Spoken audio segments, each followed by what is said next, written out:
शहर के बीचों बीच स्थित जन कल्याण बैंक अपनी सख्त सुरक्षा के लिए जाना जाता था।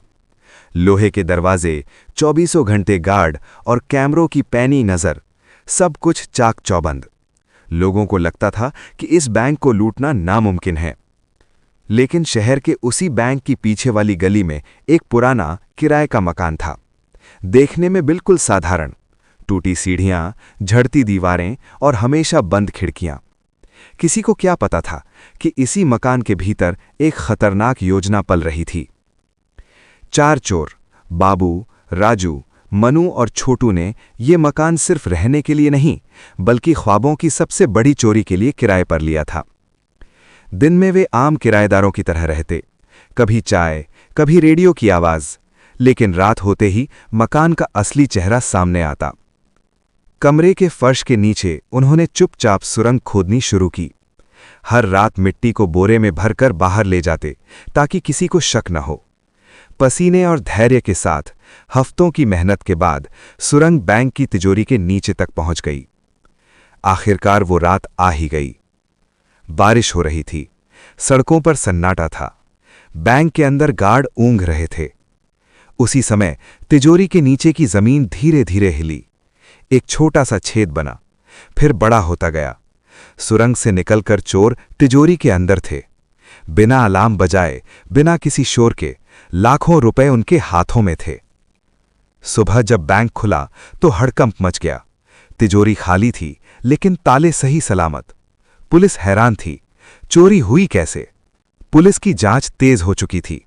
इंस्पेक्टर अजय राठौर को यह केस सौंपा गया, एक ऐसा अफसर जो असंभव को भी संभव मानकर चलता था। उसे सबसे ज्यादा हैरानी इस बात की थी कि तिजोरी के ताले और अलार्म पूरी तरह सुरक्षित थे। चोरी दीवारों से नहीं हुई, अजय ने बुदबुदाते हुए कहा। या तो आसमान से आए हैं या जमीन के नीचे से। उसकी नजर पीछे वाली गली के किराए के मकान पर टिक गई। मकान के अंदर घुसते ही अजीब सी ठंडक महसूस हुई। कमरे में कोई फर्नीचर नहीं था, बस एक कोना कुछ ज्यादा ही साफ लग रहा था। इंस्पेक्टर ने जमीन पर पैर मारा, खोखली आवाज आई। यही है। फर्श हटाते ही अंधेरी सुरंग सामने थी। उधर चोर शहर से दूर एक छोटे से कस्बे में छिपे हुए थे। लूट का माल बांटा जा रहा था। छोटू खुश था, लेकिन राजू बेचैन।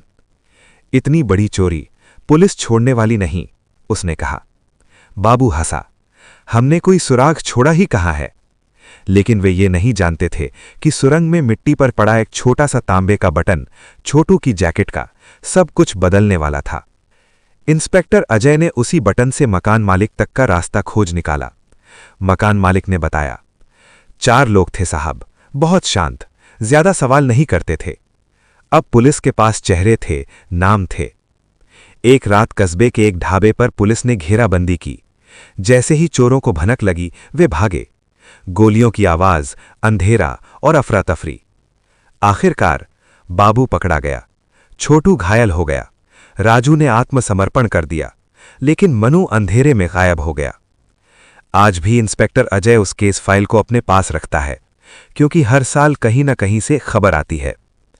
किसी बैंक के पास, किसी किराए के मकान में जमीन कुछ ज्यादा ही खोखली लगती है, और लोग कहते हैं, सुरंगें बंद हो सकती हैं, लेकिन उनके साए कभी खत्म नहीं होते।